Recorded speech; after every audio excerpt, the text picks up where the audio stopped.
Hey everyone, welcome to Peach Guitars. Thank you so much for joining us here. My name is Sam. If you haven't done so already, please subscribe. Hit that little bell icon as well because you'll get notifications when we do upload new material. And if you have any questions or queries about this guitar, please put it in the comments below and we'll do our very best to get back to you. Today I have one of my favorite jobs, which is going over some of the Martin custom shop guitars that we currently have here in stock at Peach.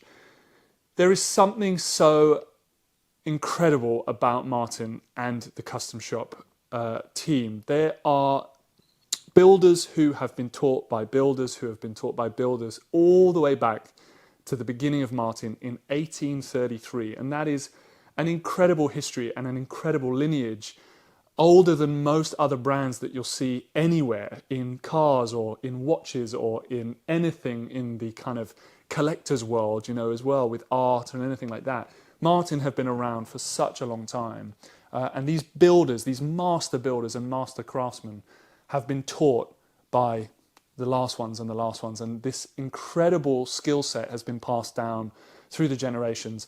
I also really love Martin for the fact that they learn from their players and their technicians, and they develop and create things for the players, for the writers, and there is just this constant movement and development in the guitars, though still honouring and celebrating the guitars that really put them on the map and made them famous, and all the pre-war and the golden era and all of these guitars that we know and love, but with the modern sensibilities and playabilities that we need.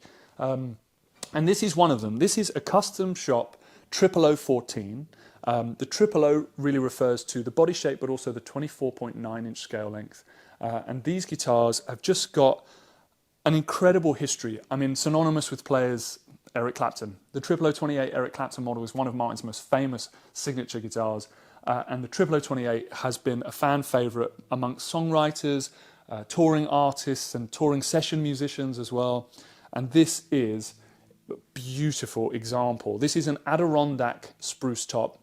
Adirondacks are from the eastern kind of peninsula of America, just above New York. The Adirondack forests are there. They're grown at a lower altitude than something like Sitka, so the grain is wider, the trees can grow a little bit faster, and so you kind of get some of the slightly wider grain in the wood. And Adirondack can also be referred to as red spruce as well. And it's just got this real richness. It's still got all that kind of brilliance and brightness that you want from a spruce top, but also got this depth of warmth and roundness as well. And we'll get into some single note lines as well to try and really highlight that. This guitar features a Guatemalan rosewood back and sides, and Guatemalan has often been compared to Brazilian rosewood. They're a very similar species of wood. Obviously they're grown in quite kind of similar regions, but the grain is quite similar, the colouring's quite similar, and the characteristics tonally are very similar as well.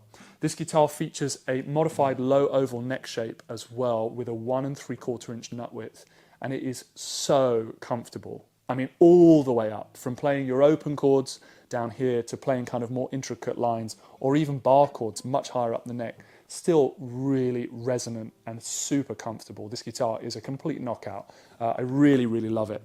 And I'd really recommend having a go and trying one of these guitars because they respond and resonate in such an amazing and open way. I'm going to show you some tones, and I'm also going to say that I'm using a Dunlop Gator Grip 1.14 pick, and these just have a very minimal attack on the strings. I know for you acoustic guitar players out there, these things are really important, and I'm also going to be using just a standard Dunlop medium thumb pick as well.